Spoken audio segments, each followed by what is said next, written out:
Welcome to Krishna cooking. મારી ચેનલને like કરો, શેર કરો અને સબસ્ક્રાઈબ કરો। મારી રેસીપી આજે આપણી ચોકલેટમાંથી બનાવવાની છે। બ્રેડ અને ચોકલેટનું કોમ્બિનેશન છે। તમે આ રીતે બનાવો છો કે નહીં તે કમેન્ટ કરજો। તો આપણે 50 ગ્રામ જેટલા કાજુ લઈ લીધા છે અને કાજુને આપણે ક્રશ કરી લેવાના છે। તમે કાજુની જગ્યાએ પનીરનો પણ ઉપયોગ કરી શકો છો। તો એમાં તમે ખાંડ કે સાકર નાખીને ક્રશ કરી લેવાના। મેં કાજુને એમને ક્રશ કરી લીધા છે। અને બીજી બાજુ આપણે ડબલ બોઇલર કરી અને ચોકલેટ ઉગાડવાના છે, એટલે ચોકલેટ ઉગાડવા માટેનું ગરમ પાણી મૂકી દીધું છે અને એની ઉપર પાણી તળિયા સુધી ન અડે એવું આપણે વાસણ લઈ લઈશું અને એમાં ચોકલેટ નાખી દઈશું। ચોકલેટને ઉગાડવા મૂકી દીધી છે એક બાજુ ધીમા આંચ ઉપર, અને બીજી બાજુ આપણે એમાં દૂધનો પણ ઉપયોગ થશે, એટલે 2 કોથળી જેવી નાની 2 કોથળી એવી દૂધ લીધું છે। ઘરનું અત્યારે નહોતું એટલે બહારથી લઈ અને ઉપયોગ કરેલો છે। તો અંદાજે 2 કોથળી જેટલું દૂધ લીધું છે અને દૂધને પણ આપણે ગરમ કરવાના છે, એટલે બીજું એટલું જ દૂધ નાખેલું છે, એટલે અંદાજે 1.5 લીટરથી ઓછું એટલું દૂધ છે એ આપણે ગરમ કરવાનું છે। આ ચોકલેટ ઓગળે છે આપણે એને બીજી બાજુ મૂકી દઈશું અને આ બાજુ આપણે દૂધને પણ ગરમ કરવા મૂકી દઈશું અને દૂધ ગરમ કરવા મૂકી દીધું છે અને આમાં આપણે કેસરનો ઉપયોગ કરશું। આ કાજુને આપણે સાઈડમાં રાખી દઈશું, એને આગળ પ્રોસેસ કરવાના છે। એમાં કેસર, ખાંડ અને એલાયચીનો ઉપયોગ કરશું। એલાયચીનો પાવડર મારા ખાંડમાં મિક્સ કરેલો છે। કેસર અને એલાયચી ઓપ્શનલ છે, નાખો તો સરસ સ્વાદ આવે છે, હોય તો નાખો, નકર સ્કીપ પણ કરી શકો છો। તો આનો સરસ સ્વાદ આવે છે એટલે આપણે બંનેનું મિક્સ કરી અને નાખી દીધું છે અને ગરમ થવા દેવાનું અને 2 ઉફાણા આવે ત્યાં સુધી એને ગરમ કરવાનું છે। અને આ બાજુ આપણે ચોકલેટને પણ વચ્ચે વચ્ચે ચેક કરતા રહીશું થઈ ગઈ કે નહીં તે। તો દૂધને પણ આપણે જોઈ લઈશું, ઉપરો આવી જાય ત્યાં સુધી આપણે એને ગરમ કરી લેવાનું છે। 2 બોઇલ કરવાના છે, 2 ઉફાણા આવે ત્યાં સુધી આપણે એને ગરમ કરી લઈશું। અને બીજી બાજુ આપણી ચોકલેટ પણ જો થવા આવી છે તૈયાર, તો આપણી ચોકલેટ એ તૈયાર થઈ ગઈ છે અને દૂધને થોડી વાર છે તો એ પણ તૈયાર થઈ જશે। એ તૈયાર થઈ જાય એટલે આપણે એને ઠંડુ કરી અને ફ્રીજમાં રાખી દઈશું 15 થી 20 મિનિટ। જાજો ટાઈમ હોય તો જાજી વાર રાખવાનું, નકર 15 થી 20 મિનિટ માટે ઠંડુ કરી અને ફ્રીજમાં રાખી દેવાનું અને એ ઠંડુ કરવા મૂકશું તે પછી આપણે એને આગળથી ચોકલેટની પ્રોસેસમાં આપણે શું કરવાનું છે એ આગળ જોશું। તો આ ચોકલેટને થોડી વાર ઠંડી થવા દેવાની, ગરમ હશે તો મિક્સ નહીં થાય। આમાં તમારે યલો ફૂડ કલર નાખવો ઓપ્શનલ છે, નાખવો હોય તો સરસ કલર આવે છે, ન નાખો તો પણ સ્વાદમાં તો એવું જ સરસ થાય છે। તો તમારે નાખવો હોય તો નાખવાનું, નકર કાંઈ જરૂર છે નહીં એની।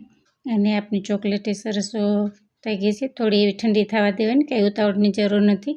ને આપણે આ કાજુનો ભૂકો કરેલો હતો એ થોડો થોડો નાખી અને મિક્સ કરતા જશું, બધો સીધો નહીં કરી દે તો થોડું વધારે ઓછું હશે તો પાછું નાખવા થશે।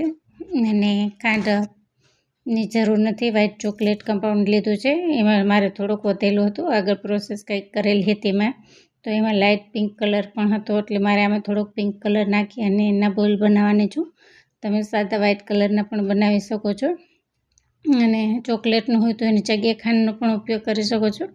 ખાંડ, કાજુ, પનીર નાખીને પણ આ રેસીપી સરસ થાય છે। તો મેં ચોકલેટ બાળકોને ભાવે એટલે મારી આગળ વ્હાઈટ ચોકલેટ હતી કમ્પાઉન્ડ, તો એ નાખેલું છે। એને સરસ રીતે મિક્સ કરી લેવાનું છે, આપણે મિક્સ થાય ત્યાં સુધી જોવાનું છે।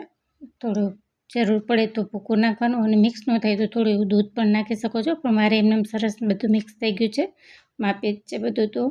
તો આ રીતે બધું ચેક કરી લેવાનું અને મિક્સ કરી લેવાનું। જો આ રીતે બોલ તૈયાર થાય છે તો આપણું મિક્સર તૈયાર છે।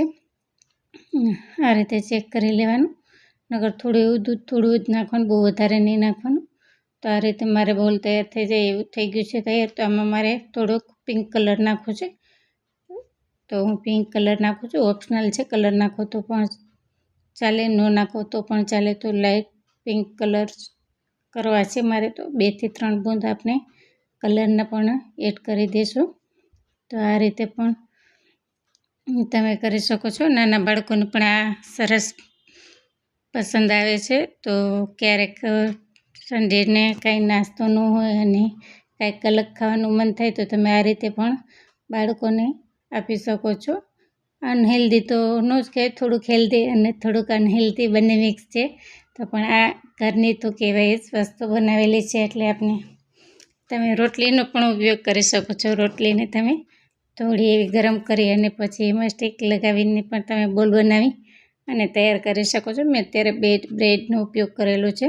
4 થી 5 નંગ આપણે બ્રેડ લઈ લઈશું અને 4 થી 5 નંગ બોલ બનાવી લઈશું. ગોળ બોલ બનાવી લીધા પછી આમ તમારે ચોકલેટ એસન્સ નાખવું ઓપ્શનલ છે. જો કે ચોકલેટનો તો સ્વાદ એમ નમી આવે છે સરસ, તો એસન્સની જરૂર નથી.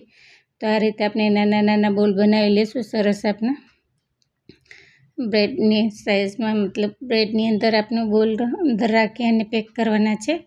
તો એ રીતે આપણે 4 થી 5 નંગ બનાવી અને રાખી દઈશું ને પછી બીજાની રાતે બનાવશું. અને બાળકો પણ ઉતાવળ કરે છે આજે ઘરે છે તો અને દૂધ આપણે ઠંડુ થઈ ગયું છે એને પણ આપણે સાઈડમાં લઈ લીધું. જોઈ શકો છો કેવું સરસ આપણું સરસ એવું ટેસ્ટી દૂધ પણ તૈયાર છે, ઠંડુ થઈ ગયું છે.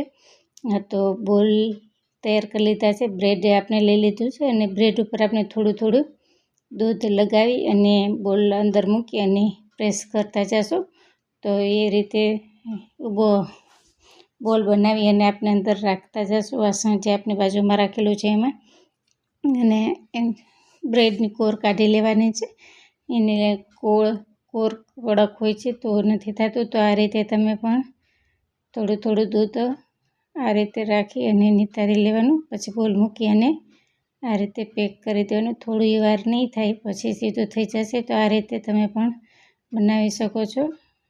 થોડું એવું કડક લાગે છે તો આ રીતના આપણે બધા બોલ તૈયાર કરી લઈશું. પહેલાં બ્રેડ લેવાની છે, પછી એની ઉપર અંદર બોલ રાખી દેવાનું અને બોલને પ્રેસ કરી અને આ રીતે મૂકી અને ઉપરથી આપણે આ જે દૂધ તૈયાર કરેલું છે ઠંડુ થઈ ગયું છે અને એના આ રીતે આપણે બધા બોલ ઉપર થોડું થોડું અંદર રેડતા જશું. તો આ રીતે આપણું સરસ ટેસ્ટી એવો સરસ આપણું આ તૈયાર છે.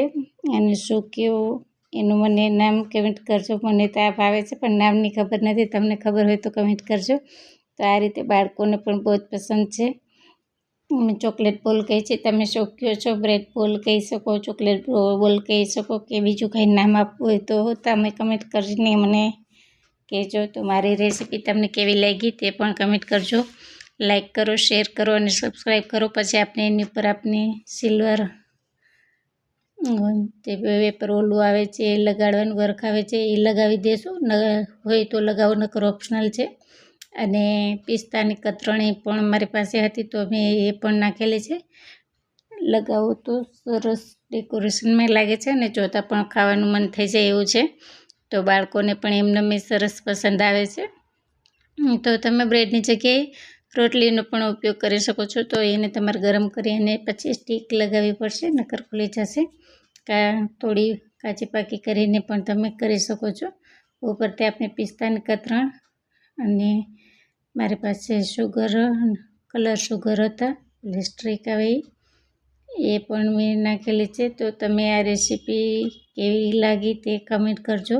મારી ચેનલને લાઈક કરો, શેર કરો અને સબસ્ક્રાઈબ કરો. જોઈ શકો છો કેવી સરસ છે. આપણે જોતાં જ ખાવાનું મન થાય છે. અંદરથી પિંક કલરનું છે એટલે તે એકદમ સરસ લાગે એવું છે. તો આ રીતે તમે પણ ઘરે બનાવજો.